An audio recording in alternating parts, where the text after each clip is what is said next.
penjamin mutu dan implementasi sistem informasi berbasis komputer. Pada materi ini akan dibahas beberapa subbab, diantaranya yaitu A. Dukungan pengguna. Dukungan pengguna mencakup yang pertama yaitu pelatihan pengguna. Tujuan utama dari pelatihan pengguna yaitu menunjukkan kepada pengguna bagaimana sistem ini dapat membantu mereka dalam melakukan pekerjaan mereka.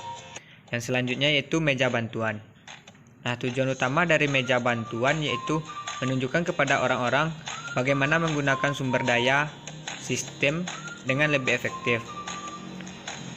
Selanjutnya, menyediakan jawaban terhadap teknis atau pertanyaan operasional dan membuat pengguna lebih produktif dengan mengajari mereka bagaimana memenuhi kebutuhan informasi mereka sendiri. Meja bantuan adalah tempat pertama yang dituju pengguna ketika membutuhkan informasi atau bantuan. Yang terakhir yaitu masalah outsourcing. Alasan utama perusahaan melakukan outsourcing adalah untuk pengurangan biaya. Namun, jika perusahaan melakukan outsourcing, maka perusahaan akan berpotensi kehilangan sumber daya manusia yang berharga bagi pengembangan produknya. B. Tugas pemeliharaan. Selama suatu sistem masih digunakan dalam perusahaan, maka perusahaan wajib melakukan pemeliharaan. Adapun tugas pemeliharaan yaitu yang pertama, corrective maintenance. Corrective maintenance berfungsi untuk melakukan perbaikan terhadap kesalahan. Selanjutnya, pemeliharaan adaptif. Pemeliharaan adaptif adalah penambahan atau peningkatan kemampuan baru terhadap sistem. Selanjutnya yaitu perfective maintenance atau pemeliharaan penyempurnaan.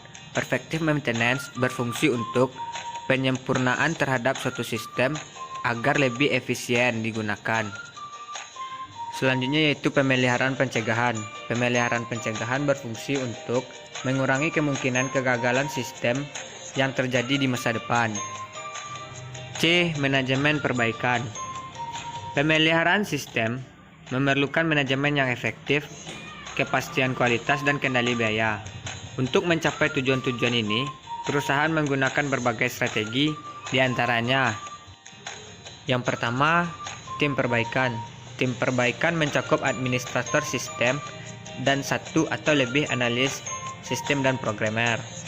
Administrator sistem harus memiliki keahlian teknis yang solid dan pengalaman dalam memecahkan masalah dan mengkonfigurasi sistem operasi dan perangkat keras. Para analis yang sukses membutuhkan latar belakang yang kuat, kemampuan analitis yang kuat, keterampilan komunikasi yang baik, dan pemahaman ke seluruh operasi bisnis. Selanjutnya yaitu permintaan perbaikan. Permintaan perbaikan ini biasanya diajukan kepada tim perbaikan. Selanjutnya menetapkan prioritas.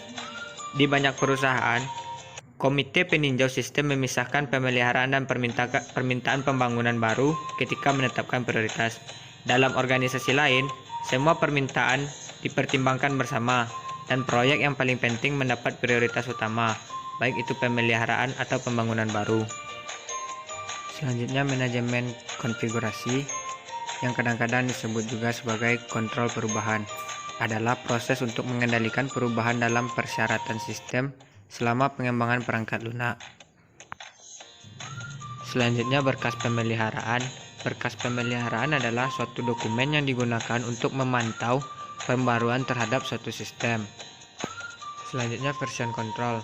Version control adalah proses pelacakan rilis sistem atau versi.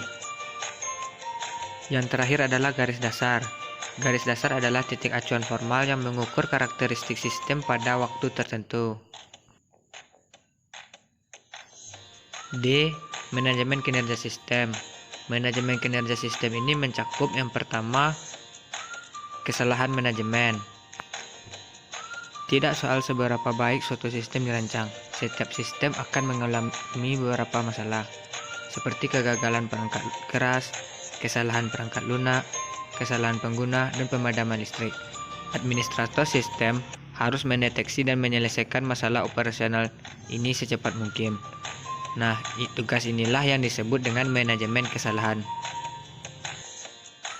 Selanjutnya, kinerja dan pengukuran beban kerja. Kinerja suatu sistem dapat dipengaruhi oleh beban kerja yang diberikan terhadap sistem tersebut. Jika kinerja suatu sistem sangat lambat, itu mempengaruhi kepuasan konsumen dan berdampak pada pengukuran kinerja suatu perusahaan. Selanjutnya, kapasitas perencanaan. Kapasitas perencanaan adalah proses yang memonitor tingkat kegiatan dan kinerja saat ini, mengantisipasi kegiatan di masa depan, dan memperkirakan sumber-sumber yang diperlukan untuk menyediakan tingkat pelayanan yang diinginkan. Dan yang terakhir adalah alat sistem pemeliharaan. Alat sistem pemeliharaan adalah peralatan otomatis yang dapat menyediakan bantuan yang berharga selama fase operasi.